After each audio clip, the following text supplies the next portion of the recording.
Andrew Rosindell. Thank you, Mr. Deputy Speaker. Can I say it's a pleasure to follow the Honourable Lady for West Ham.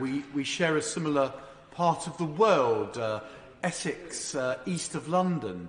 And in Romford, just as in West Ham and the London boroughs to the east of the capital, we have all seen a huge increase in the numbers of flats and high-rise blocks built over the last 20 years. Now, Romford and Havering is a town and country borough. We don't have, or we haven't had in the past, many flats, but suddenly we're seeing a huge number of that kind of accommodation being built, and with it brings huge numbers of problems, including what we are debating today. And I thank the Minister for bringing this bill forward. I really do hope that it will deal with so many of the issues that colleagues across the House have raised today, because they're very real, and I sense there is a consensus on all sides of the House that serious action needs to be taken, because, Mr. Deputy Speaker, this can really destroy people's lives. It can ruin.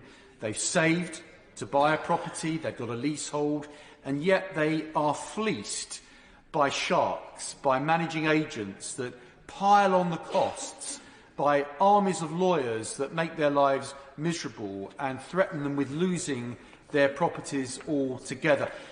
This is not right for the people we all represent, and I am dealing with this on a daily basis now in Romford. I have particular examples, and the Honourable Lady mentioned many in West Ham, but I have examples of the Stillway apartments in the centre of town in Romford. I visited them only a few weeks ago, and I saw the problems that they were facing and the failure to get responses from the managing agents, from those who are responsible, paying money for no service, being ripped off by managing agents that are simply not doing the job that they're paid to do. I went to Rubicon Court, which is actually a fairly new development, only a few years ago, and I was shocked, absolutely flabbergasted, to see how bad the people of that block are being looked after in terms of the money they're paying and the complete failure of the service provision that they're paying for. To see mould, to see rats, to see rubbish lying around, CCTV cameras that simply don't work. This is not acceptable, and I really hope the Minister will ensure that at the end of this debate and when the bill is passed into law, that it's actually going to be effective. It's no good passing legislation unless it's going to be effective and it's going to come into force very quickly. So I do have concerns about the speed that this will be enacted, and bearing in mind that people are suffering and people are living under terrible conditions and people are spending huge sums of their savings in having to deal with this, please will he assure the House when he speaks later on that there will be an effective way of implementing this very quickly? And will he also look at the points that many members have raised today about those who would actually lose their property? What a horrific prospect for someone that has saved to buy a property, they've got a leasehold, and then because of the issues we've been discussing, they are bullied and threatened that they might actually lose the property they have worked so hard to purchase. So there's so many issues here, and I really hope the Minister will take on board everything that's been said today. This is a cross-party issue. We want the best for our constituents.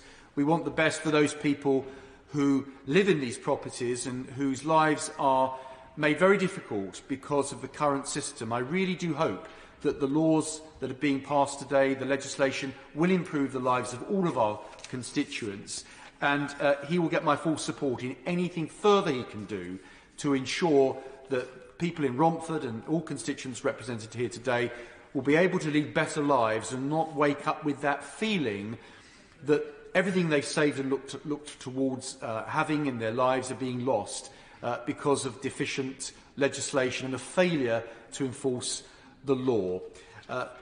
Mr. Deputy Speaker, I can tell you that I've spent a lot of time in recent months visiting residents of Romford, and I visited many of these places, and I intend to go back to them and represent them, because if the one thing I have learnt about being a Member of Parliament is that we are here to serve the people we represent, and I'm very proud to serve the good people of Romford. Yeah.